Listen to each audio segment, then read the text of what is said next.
President Trump's decision to end DACA. This editorial from the New York Times titled Donald Trump's Cowardice on Dreamers. How about this one from the Washington Post? Trump's heartless decision.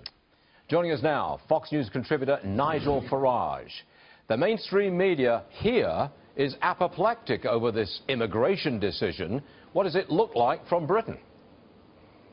Well, of course, we're supposed to be compassionate and nice and lovely and wonderful people. And wasn't it clever that when DACA was introduced, the term dreamers, was the word that was used? So how could any normal, nice human being ever be against dreamers? I can draw a parallel for you with what happened here in Europe in 2015.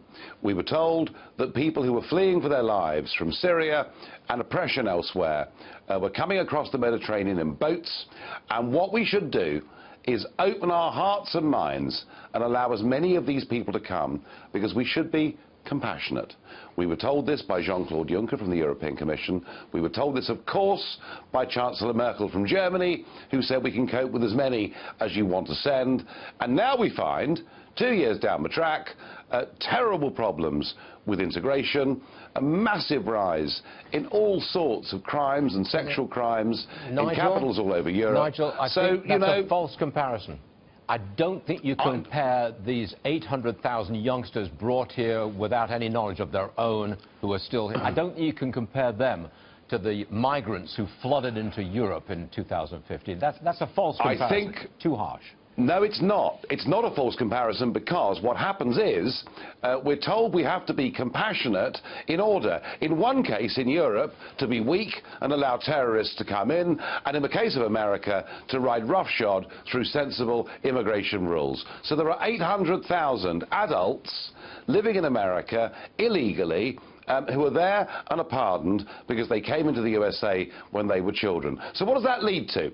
It leads to, effectively, the trafficking of people at America's southern borders, and, as Attorney General Jeff Sessions quite rightly said, actually, some pretty nasty humanitarian situations. Okay. This is what the left do. They use the word compassion to win the argument, and generally they do. Okay. I want to ask you about North Korea. I want to know what Europe thinks about North Korea. I mean, Europe doesn't play much of a role in diplomacy when North Korea is concerned. What's the view from Britain of America's crisis, I guess you could call it, with North Korea? Well, Theresa May, the British Prime Minister, has spoken to President Trump and agrees that we should use whatever economic or diplomatic means we can to deal with the problem. And Foreign Secretary Boris Johnson was very clear yesterday in the House of Commons behind me that this has been caused by Kim's behaviour, not by Donald Trump's behaviour.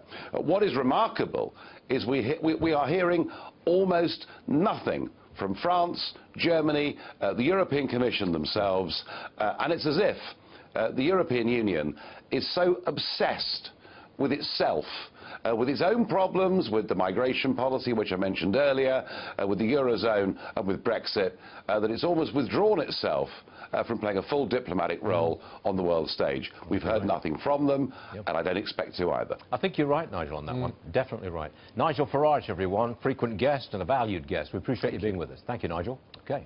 You didn't frankly have the balls to put country before party.